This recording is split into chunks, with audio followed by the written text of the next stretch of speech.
Okay, I haven't done any YouTube videos for a while, but I saw one last night that was really lovely about journaling from the Unexpected Gypsy.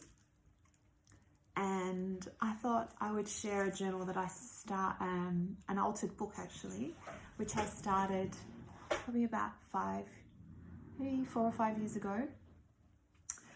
And yeah, I just wanted, it's funny because I've been working on canvases and I realized this is how I started out. I started out with really small things that it kind of felt a bit safer, and now I've worked up to like a big canvas, but I would never have been able to do a big canvas like that when I first started painting again. I think because I'd been working in fashion for so long, and I was like, so in fashion, there was kind of like a culture of, we would buy really beautiful garments, and then we would, it was just how it was, and we would like be inspired by them and make something, within our market and price point.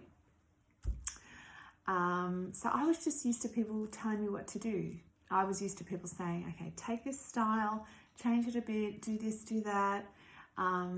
And that was how I was creatively for like over 10 years, really. I just worked for someone else, and I really enjoyed that job. I enjoyed it because I was drawing each day. It was better than, working in a cafe, although I wouldn't mind working in a cafe now, to be honest. So it was a really good job, and it was really fun, and there was lovely people, and yeah, we got to just draw and talk about colours, and it was really fun. So there was nothing wrong with that. But then when I went to paint, like over 10 years later, I honestly had no confidence to pick a subject and start drawing or painting.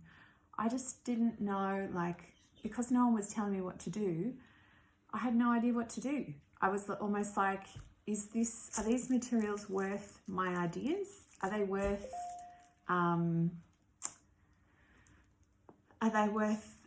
like putting on paper? Because I just felt so unconfident.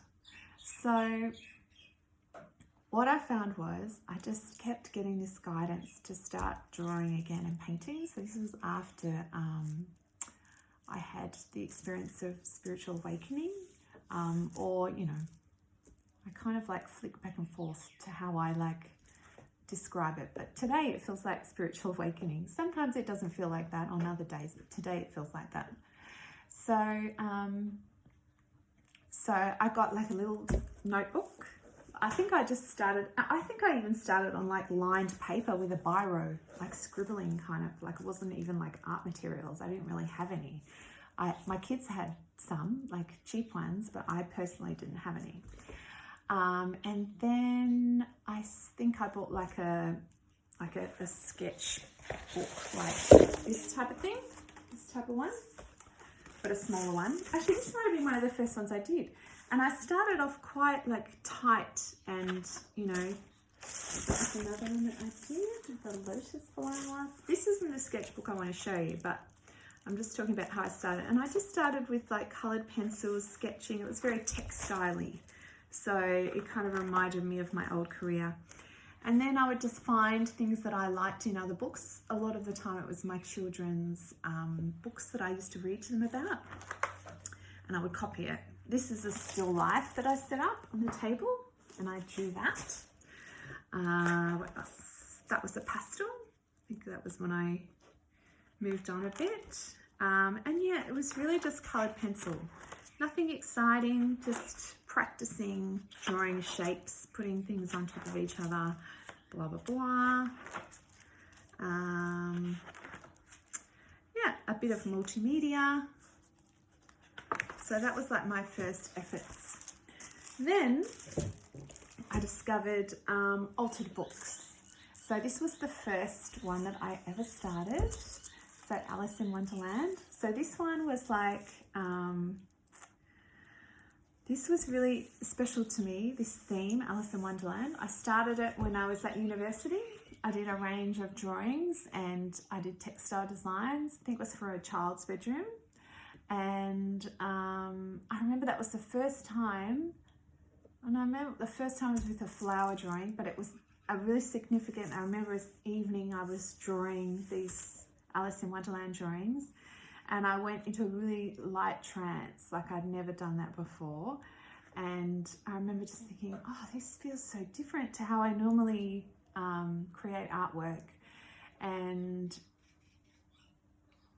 it was a real distinct change. It was like, oh, I don't think how, so back then I was not into anything spiritual whatsoever. I was like, I don't even know what I was into, to be honest. I think I was just into I was quite into perfume and shopping, going out with my friends. That was about it, really. Art, drawing, reading. I had lots of books. So I'm trying to think what I was saying now. Yeah, so I started this drawing and I went into a light trance, and I remember it was just this really pleasant kind of feeling. It was quite like a healing vibration, and I almost had this feeling like I remember thinking, am I copying someone? But I realized it was just a slight shift because my thinking mind was just a little bit pushed to the side and there was information coming in. So that was like the first time I was kind of like, oh, that feels a bit weird, but it's nice, but it's a bit weird. And then that was it. It didn't happen again. So then when I went through this quite disruptive experience of spiritual awakening where I guess I think as commonly people would describe it as like psychosis, or in first episode psychosis, or losing touch with reality, altered state of consciousness. There's so many different ways you can describe it, and I do tend to use all those terms interchangeably depending on who's listening, because I found that depending on where I was at, I would be excluded from information. So if I was in the mindset of, spiritual thinking is just too overwhelming and dangerous for me at the moment, I'm just going to stick to a medical explanation that makes me feel safer, I might be cut off from information that I needed just because I was like editing with words, and vice versa. Like I kind of felt like when I was in the spiritual realms and I didn't want to know about like Western medicine or mental health, I was so angry about that explanation. And sometimes I could get way too ungrounded, and that was also not good. So I bought this book, and I was thinking about good books to buy to alter. And I thought you could kind of go one of two ways. You could go one way where it's a book that's very similar to you and your story that you connect with. So for me, it was like a nicer way to cope with what I'd gone through, because I felt so kind of ashamed and like there was something really wrong with me that had happened to me. I felt, a lot of shame that my brain didn't work to the same way as other people's. And it was like, why is this happening to me? Like, why is this experience happening to me? And I found this story really comforting. It was like, going into another reality where everything's really confusing. The other type of book that might be good to alter is a book that you want to rewrite. So it might be, like for a long time, I wanted to rewrite the DSM-5 because I felt like it kind of imprisoned me. But I think there is a section in there about spiritual experiences. To be honest, I don't really know that much about it, so I probably shouldn't talk about it.